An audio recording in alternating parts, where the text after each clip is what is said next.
Yolun boyunda çiçek beyaz, umut verir bize ilk yaz, umut verir bize ilk yaz. Bu ay gör ki yaklaştı, o çiçeciklerin denizi, bizim adımların izi, bizim adımların izi, hederle sarkalan bizi. Claude, docteur Claude Boujon. Oui, si j'ai bien compris, la psychothérapie existentielle se fait en deux temps. Une temps d'empathie, c'est en fait le temps que tout médecin qui se respecte fait. Quand il s'adresse à un patient et qu'il passe plus de 5 minutes avec lui, il rentre en empathie avec lui. La seconde partie, c'est la partie didactique dans laquelle vous entrez dans son délire en l'exagérant, en le rendant ridicule. Et c'est comme ça que vous arrivez à lui prouver que ce qu'il pense est ridicule. C'est bien cela. Absolument. Merci. Mais pas toujours, ça ne fonctionne pas toujours. Oui. Là, il faut faire preuve vraiment de beaucoup d'humilité. Ça ne fonctionne pas toujours. Mais de toute façon, le système de l'âme de Buridan ne fonctionne pas mieux non plus. Donc dans l'ordre, vous avez raison, c'est d'abord en priorité l'empathie et la technique. C'est ce que fait tout le monde. Voilà. C'est ce que font les amis, les conseillers, Oui, etc. les amis aussi. Arrête de fumer. Bon, en psychanalyse existentielle, les tabagistes ou les personnes éthyliques que j'ai eues en thérapie, eh bien, je leur disais, passez à 3 paquets de cigarettes par jour. Ou, je raconte ça dans le livre, le cas de, je ne sais plus comment je l'ai appelé, d'un patient donc alcoolique qui faisait des créations picturales. Et bon, bah, je lui ai dit il prenait du whisky, je lui ai dit de garder le whisky dans sa bouche, etc. Donc il se brûlait complètement. Parce que quand vous gardez du whisky ou un alcool fort dans la bouche, essayez de le faire de 1 minute, vous avez toute la bouche qui est complètement... Donc c'est une expérience intéressante. Voyez, donc, voilà. Et au bout de... Bon, j'ai résumé ça, ça fait partie des cas cliniques que j'abordais dans le livre. Ce monsieur, je lui ai jamais dit à baisser votre consommation. Je lui ai dit au contraire, passez à 2 bouteilles de whisky, voilà. Alors la première fois, il est reparti en titubant, machin. J'ai appelé... alors c'était justement à Dreux. Alors voilà, c'est un des patients dont je ne l'ai pas mis dans le livre, mais c'est un des patients que j'ai suivi sous ta direction, Bernard. Voilà, en tout cas, c'était une approche tout à fait originale et qu'on trouvait aussi dans la thérapie cognitive. Je voudrais dire un petit mot à ce titre parce que... Donc, docteur Bernard Rivière. Tu m'as interpellé quelque part, et ici même, parce que je n'étais pas du tout prévenu, mais je voudrais dire plusieurs choses. Quand j'ai travaillé avec toi, ce qui me faisait plaisir, c'est que tu avais une ouverture de l'esprit, car comme tout médecin et tout psychologue, on est ouvert à tout ce qui peut aider les patients. Moi-même, j'avais une formation de thérapie comportementale et cognitive, ONI à l'époque, et formation scientifique, évaluation quantitative, formation américaine, etc. Bien où je savais qu'au de l'autre côté, il y avait la psychanalyse, les thérapies humanistiques, et très nombreux, avec un très grand choix. Et à ce titre, nous formions, j'allais dire, justement un couple en dialectique, apportant chacun, moi, par mon intérêt pour la psychologie scientifique, et toi, l'intérêt pour une approche ouverte sur la philosophie, la psychanalyse et toutes les formes de thérapie humanistique. En passant, on s'est amusé à les dénombrer, il y en a 250 sortes. On les a comptés, quelqu'un a fait un registre, c'est incroyable. Donc les approches sont très variables. Et moi, ce qui m'intéressait, d'abord tu as employé l'exemple du martien, Mars, anagramme SMART, smart. En anglais, c'est aussi l'intelligence, la délicatesse. Et ce qui est intéressant dans notre métier, c'est qu'en effet, les voies de la thérapie sont extrêmement diverses. Parmi celles que tu as évoquées après l'empathie, il y a diverses méthodes. Alors, tu as mis un peu l'accent, et c'est vrai, avec des patients psychotiques, c'est nécessaire, mais il est utile parfois d'aller dans le sens du patient, voire même de prescrire le symptôme. Et en fin de compte, ces techniques sont des techniques paradoxales. Alors, je voudrais dire un petit mot, parce que c'est vrai qu'on l'utilise, on prescrit, on l'enseigne. Il faut l'utiliser quand même avec parcimonie, parce que la grande majorité des patients ne sont pas psychotiques et ils n'aiment pas qu'on se moque d'eux.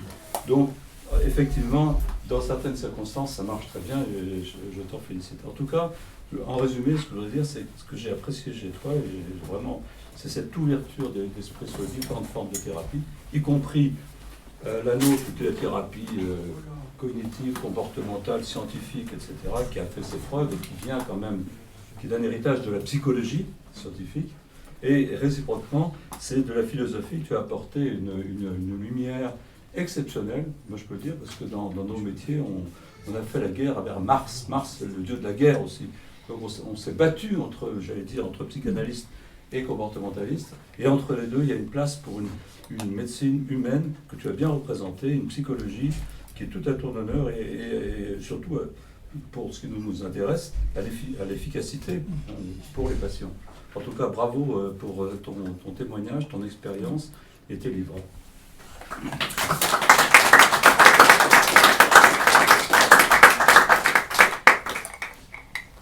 Claire Piolet, avocate. Moi, j'avais juste une question par rapport au thérapeute que vous avez été pendant plus de 40 ans. Et je pense à monsieur aussi. Vous avez vu pléthore de patients qui, pour la société hors les murs, pourraient paraître malades et que vous avez accueilli, rééduqué ou en tout cas soigné.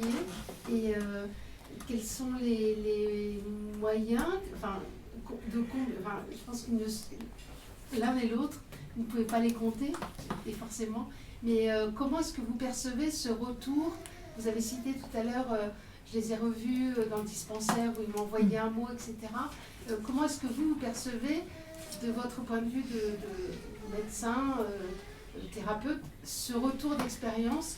Alors, peut-être auquel vous avez largement contribué, certes, c'était votre métier, vous les avez amenés, vous avez en tout cas souhaité les amener à cette conclusion ou à cette résurrection, entre guillemets. Et comment vous percevez ce retour des mois, des années après, avec un mot, une visite voilà, comment vous percevez ça? Comment vous le sentez? Est-ce que vous l'espérez déjà? Et comment vous le vivez quand ça arrive?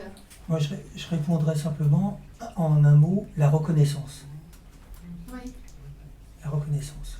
Et elle prend des formes différentes. Je pense à un jeune couple aussi, dont je raconte l'histoire dans le livre. Ils avaient 22 et 23 ans, ils sont venus me voir et j'ai pratiqué, ils avaient des problèmes de sexualité, 22 et 23 ans, oui c'est ça. Et la reconnaissance, elle s'est manifestée d'une façon curieuse. Je les ai vus en 3 séances, je leur ai dit, je vous interdis d'avoir des rapports sexuels. J'ai fait une ordonnance, je vous demande de faire, je vous prescris de faire des massages, hors des massages du cou et de la tête, mais absolument de ne pas toucher les zones sexuelles. Donc ça s'est fait en 3 séances parce qu'ils passaient à Dreux. Ils passaient dans la région pour seulement 1 mois. Et je m'en souviens vraiment, et ces jeunes, un jour sont arrivés très en retard, c'était la 3e séance, ça s'est passé comme ça, enfin je raconte ça. La jeune fille a fait cette prescription, elle a fait des massages, etc. Et au bout de on va dire 10 jours, le jeune homme s'est senti émoustillé, si je puis dire autrement, Ils ont fait une chevauchée fantastique. Du coup, ils se sont excusés auprès de moi à la troisième séance en disant, écoutez, docteur Laurin, je suis désolé, mais enfin, nous sommes désolés. Nous sommes arrivés en retard d'abord, et ensuite, nous n'avons pas pu suivre vos prescriptions. Et donc, en fait, les psychanalystes disent que l'interdit, c'est un peu vrai, l'interdit, ça provoque ça suscite le désir, et en 3 séances. Alors ça, je dois dire que la reconnaissance, c'est qu'un an après, j'ai reçu une lettre au dispensaire de Dreux, et le couple m'envoyait un faire-part de naissance avec nous vous remercions, etc. Nous vous remercions. Alors, pour répondre à la question de Claire Piolet, la reconnaissance, c'était nous vous annonçons la naissance de notre petite Laurine. À l'époque, en 83, il n'y en avait pas beaucoup des Laurines. Maintenant, il y en a plein. J'en ai eu beaucoup comme étudiante, etc. Bernard, Le plus grand plaisir dans le travail, c'est en effet d'aider les gens efficacement. Ça, c'est notre base. Quand les gens vont mieux, on est content. Sur quelle base on est content? C'est aussi, moi je soulignerai plusieurs points, la liberté, retrouver la liberté d'être ce qu'on aurait pu être si on n'avait pas été malade.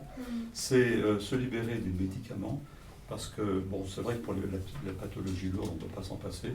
Et toute la pathologie légère, c'est-à-dire le drame français de l'utilisation souvent abusive, excessive et préjudiciable des tranquillisants, des antidépresseurs. Mon objectif en thérapie, c'est d'aider les gens à se passer de médicaments. Et cette liberté, c'est aussi, en effet, en sexologie, c'est dans le protocole. Alors, pour reprendre la différence entre nous, c'est que dans le protocole de sexologie, la première étape, c'est évidemment écouter, comprendre ce qui se passe, c'est de prescrire la non-pratique de l'activité sexuelle, et qui résout un pourcentage de problèmes limités. Il faut aussi passer à des techniques plus complexes pour régler des problèmes plus graves. Et effectivement, ça marche très bien. Mais ce qui est amusant, c'est que sous des démarches différentes, on obtient des résultats identiques. Le résultat, quand même, le plus important, c'est quand même d'évaluer les thérapies pour savoir ce qui marche le mieux. Parce que nous, en médecine, on a une règle absolue, c'est qu'on a le droit de défendre une idée que si on a fait des études contrôlées, en particulier en sexologie, pour les patients psychotiques, pour les troubles névrotiques, pour l'anorexie mentale, toute la pathologie est évaluée maintenant, et on sait maintenant, et on l'enseigne, quelles sont les méthodes les plus propices à un changement durable, et en dernier lieu, qui coûte le moins cher. Parce qu'on est quand même dépendant de l'argent des aides sociales, donc de nos touches. Donc le plaisir, c'est bien sûr les gens qui reviennent après. Quand on en prouve, c'est vrai qu'on n'a pas une gratitude qui est proportionnelle à l'effort des gens qui ont fait un certificat pour aller faire la gymnastique. Ils nous ont une reconnaissance éternelle, et ceux qu'on a sauvés d'une psychose grave, on ne les revoit plus. Ou dans le suivi, on s'aperçoit qu'ils ont retrouvé leur liberté, ils sont passés de nous. Donc voilà, liberté, coût moindre, et quand même efficacité, qui est quand même quelque chose qui est important, mais dans cette compréhension réciproque, il y a un enrichissement qui fait que chacun peut apporter une contribution au développement de nos pratiques.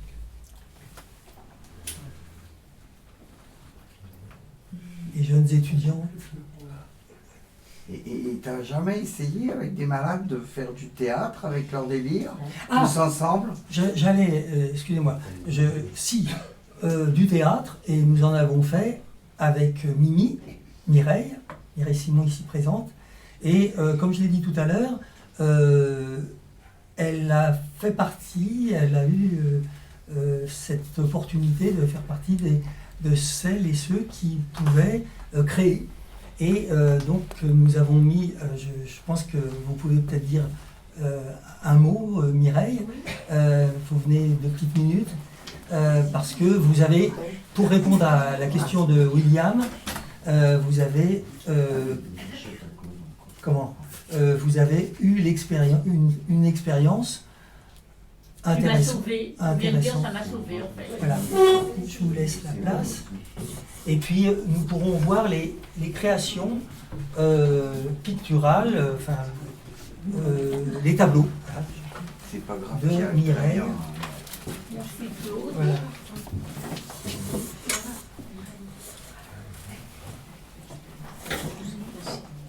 Bonjour mesdames, bonjour messieurs. Je suis très heureuse d'être parmi vous ce soir grâce à Claude Lorrain qui a eu la gentillesse de m'inviter ce soir pour la sortie de son livre L'Ancre et la Colombe aux éditions L'Harmattan.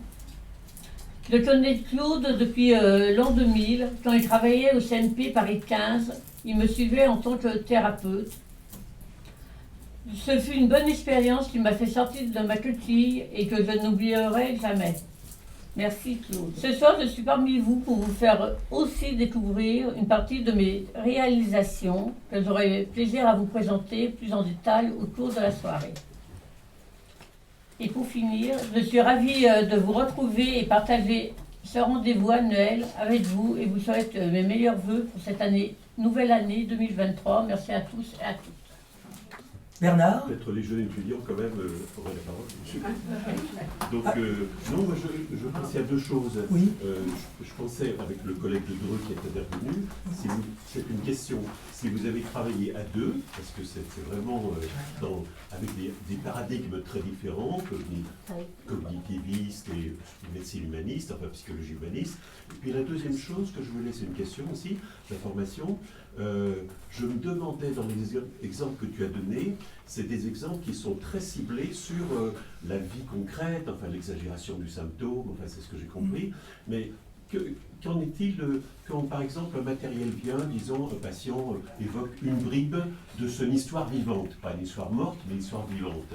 Bon voilà, sa femme, ses enfants, son grand-père, que sais-je. Est-ce que ça arrive? Est-ce que tu l'encourages ou pas? Enfin, tout ça dans le but de définir mieux. Moi, je ne connais pas la thérapie essentielle, sinon on une discussion.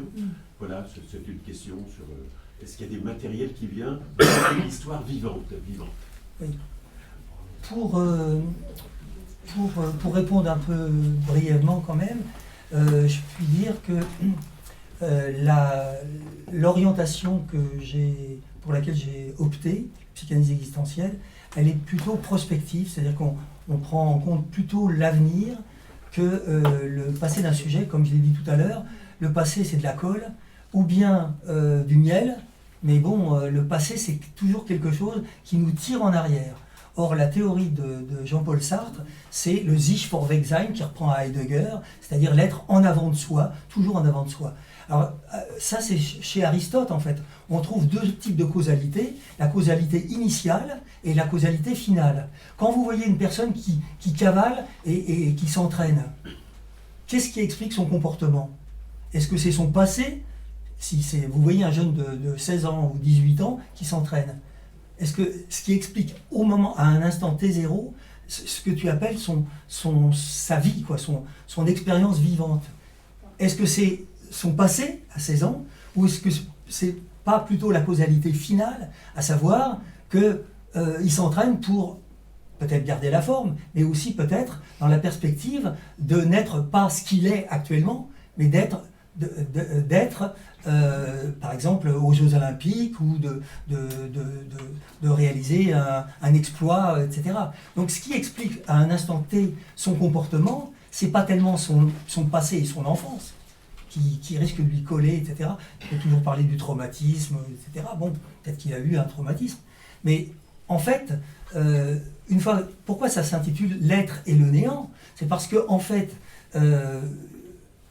ce qui compte, c'est qu'à un instant, là, maintenant, ce que l'on n'est pas encore, on l'est déjà. On l'est dans notre tête, parce qu'on est en train de... Voilà, ce que je serai en 2025 ou 2024, on va dire, puisque ce sera les Jeux à Paris, c'est maintenant que c'est dans ma tête. Et en fait, c'est parce que, initialement, pendant 18 ans, j'ai fait de la pédopsie avant de la psychiatrie adulte, et les enfants qui venaient me voir, à l'âge de 4, 5 ans, etc., ils ne voulaient pas, leur problème, c'était pas d'être soi, c'était surtout pas d'être soi, c'était d'être quelqu'un d'autre.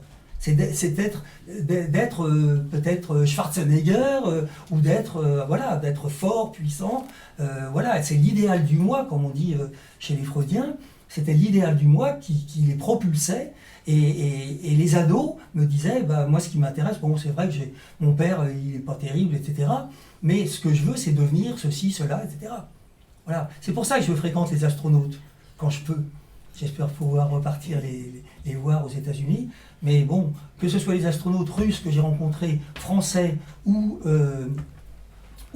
américains, tous sont des personnes qui sont déjà toujours au-delà, en fait. Et ce que j'apprécie en plus, par rapport à ce que tu disais tout à l'heure, c'est l'absence totale de dépendance des astronautes. Il faut être dépendant de rien quand on est astronaute. À la limite, quand on est pilote de ligne, voilà, on risque de perdre sa licence, etc. Si on fume ou si on se met à picoler, bon, ils sont surveillés quand même. Mais les astronautes, non, c'est pas possible. Astronaute, c'est dans la durée, c'est voilà. Donc c'est vrai que je trouve que ce sont des personnes qui sont toujours en avant d'eux-mêmes. Et pour répondre à ta question, j'étais un peu long, mais pour répondre à ta question, c'est vrai que c'est plus l'en-devenir d'une personne qui m'intéresse plutôt que la réduction de tout à papa-maman, quoi. Et pour revenir à Bernard, là, à Mimoun, qui n'était pas un intellectuel, mais qui courait vite, il a dit « On est champion olympique dans le ventre de maman ».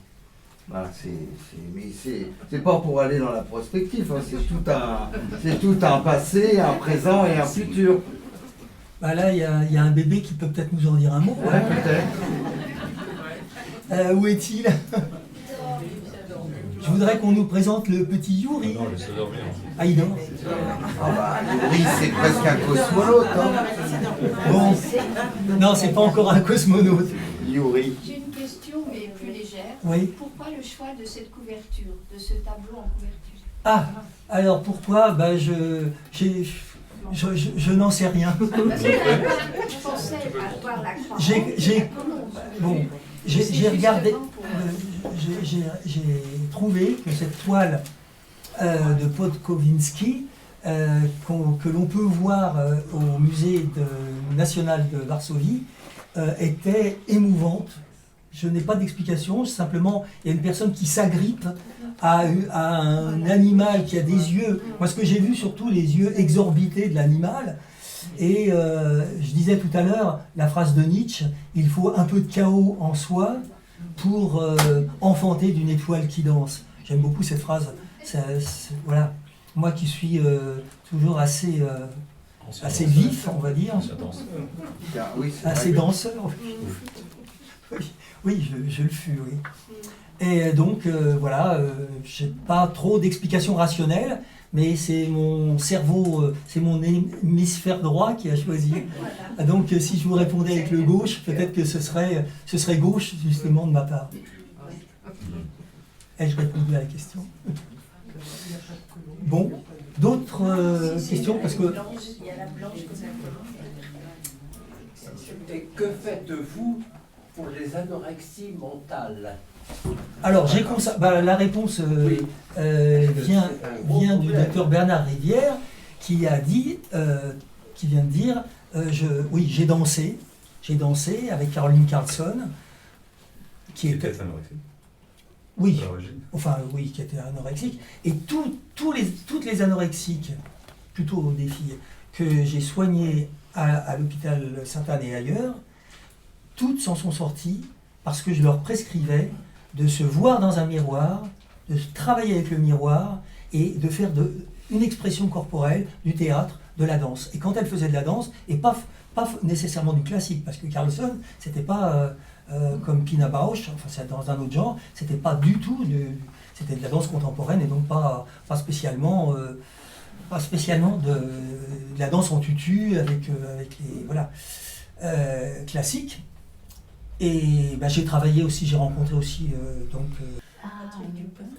Patrick Dupont. Oui, voilà. Donc lui, alors Patrick Dupont, il m'a expliqué donc quand nous nous sommes vus que il m'a expliqué comment il faisait lui pour faire des sauts de 6 mètres. Voilà, il prenait une barre à 15 heures, il prenait un grand verre de lait et une barre de chocolat et des trucs vitaminés, etc. Et à 20h, il était OK pour faire des sauts, etc. Et donc, en fait, toutes les anorexiques que j'ai traitées de façon, à part une ou deux qui étaient vraiment des psychotiques, et une en particulier que j'ai appelée dans un de mes livres, j'ai écrit un livre consacré à l'anorexie qui s'appelle qui s'intitule Un autre regard sur l'anorexie, avec comme sous-titre La danse comme solution possible. Et donc, c'était la danse. Et quand elle pratiquait la danse, elle comptait les pas et elle comptait les calories. Et quand on compte les pas, les calories, etc., on devient obsédé de ça, mais on passe du symptôme et on bascule du côté de la création. Parce que, en fait, comme le disaient donc effectivement, le disent la plupart du temps les chorégraphes, on ne peut pas continuer à être anorexique et faut surveiller son poids, d'accord, mais on ne peut pas être anorexique et faire une chorégraphie, même d'ailleurs simplement un enchaînement, on tient pas la route sur 3/4 d'heure ou 1 heure. Moi j'ai lu ton livre là, et en fait j'ai vécu avec une danseuse 6 ans, l'Opéra de Bonn, et je constate que tu déplaçais sa rigueur d'anorexique, enfin vers une rigueur, parce que la danse, je peux témoigner, c'est vraiment rigoureux, hein, le matin, c'est 4 à 6 heures, 5 fois par jour, et en lisant ton livre, j'avais l'impression... 4 à 6 heures, 5 fois par jour. Non, 5 fois par semaine. Voilà. Et j'avais l'impression que c'était ce déplacement que tu faisais, ils sont quand même minces, hein. Alors peut-être qu'il y a des... Mais quelque part, il y avait toute cette rigueur et j'ai l'impression en lisant ton livre que la rigueur qu'elles avaient à pas manger, pour X raisons, elle passait par la danse et qu'à un moment donné, le symptôme devait s'estomper. Voilà, c'est exactement cela. C'est utiliser le symptôme et continuer à être un peu obsédé, mais voilà, en équilibrant un peu les choses. Oui, de reporter le manque de nourriture sur une activité physique. Oui. C'est toujours pareil, l'avenir de la personne, quand elle se projette, quand les personnes dansaient avec Carlson, on se disait, bon, c'est sûr. Donc après, j'ai travaillé, c'est vrai, j'ai fait la danse contemporaine et j'ai même dansé à Sainte-Anne. Les psychiatres disaient, mais le Lorrain, il danse, ça fait bizarre, quoi, c'est vrai. On me regardait, voilà, un peu... S'il n'y a pas d'autres remarques, questions, n'oubliez pas de voir les jolies créations. C'était pas dans le cadre des cafés littéraires et philosophiques, d'ailleurs. Vous n'aviez pas participé à ces groupes. C'était des groupes à l'hôpital, c'était des groupes de 12. Oui. On se mettait autour d'une table et voilà. Et c'était la vie que j'avais en fait. Ouais. On jouait la vie. Voilà. Ça, c'était du théâtre thérapeutique. C'est ça. En termes techniques, ça s'appelle du psychodrame. Et j'ai fort apprécié, ça m'a vraiment fait sortir. Voilà. Bah oui. Moi, quand je vous ai en fait. connu, entre l'input et l'output, vous veniez avec 2 cannes, enfin bon, avec quelqu'un d'autre, etc. Maintenant, vous êtes complètement autonome. Franchement, je vis seul et autonome. Voilà. Claire Pialet disait tout à l'heure, voilà, c'est la belle reconnaissance, elle est là.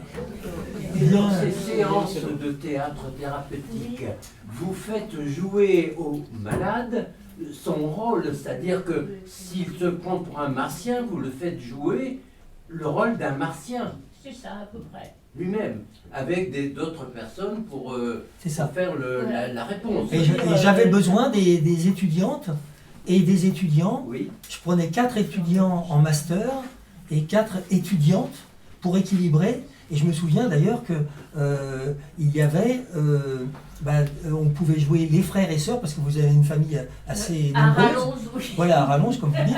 Et donc c'est vrai que c'était utile d'avoir ce qu'on appelle en psycho des égos auxiliaires, c'est-à-dire d'autres personnes qui jouaient les rôles de frères, de pères, de cousins, pour les filles, de mères, de sœurs, etc. Et donc j'avais 8 stagiaires qui m'aidaient dans ce travail.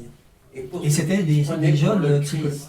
Comment ? Les stagiaires faisaient le rôle des... Exactement, des rôles qui étaient édictés. Et comme ça coïncidait jamais, il y avait une discussion. Parce que, voilà.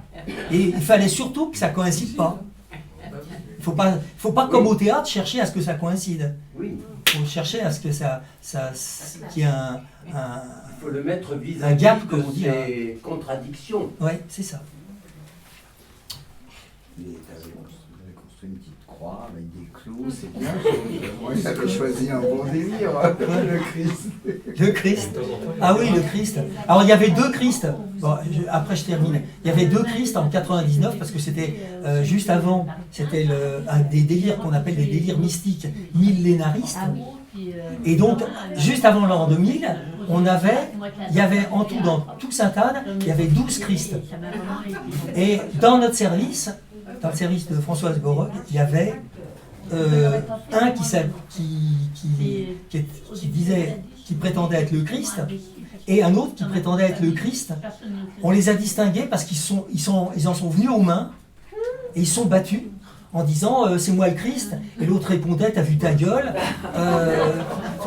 et on a été obligé de les séparer. Il y en a un qui a foutu le feu dans sa chambre parce qu'il croyait que c'était la comment ça s'appelle, la foison ardente. Le buisson. Le buisson ardent. Et bon, voilà, ça s'est mal terminé. Alors il y en a un qu'on a appelé Highlander, parce que c'était plus simple, et puis l'autre, le Christ. Et le Christ, alors pour terminer l'histoire, c'est une belle histoire. Un jour, j'étais dans l'église Saint-Séverin, et je l'ai vu, j'ai assisté à un gospel, et j'ai vu ce monsieur qui était en train de chanter Alléluia, etc. Et il avait cessé d'être le Christ, d'être le Christ, et il participait à un gospel. Et voilà, c'est comme ça que j'ai su qu'il s'en était bien tiré parce qu'il ne dépendait plus de mon service. Voilà, c'est terminé. Merci de votre attention. Bonne année à tous et à toutes. On va maintenant passer au champagne et au petit gâteau. Bonne année. Gözlerine ana yüreği okma haydi İzini çirçe yanıma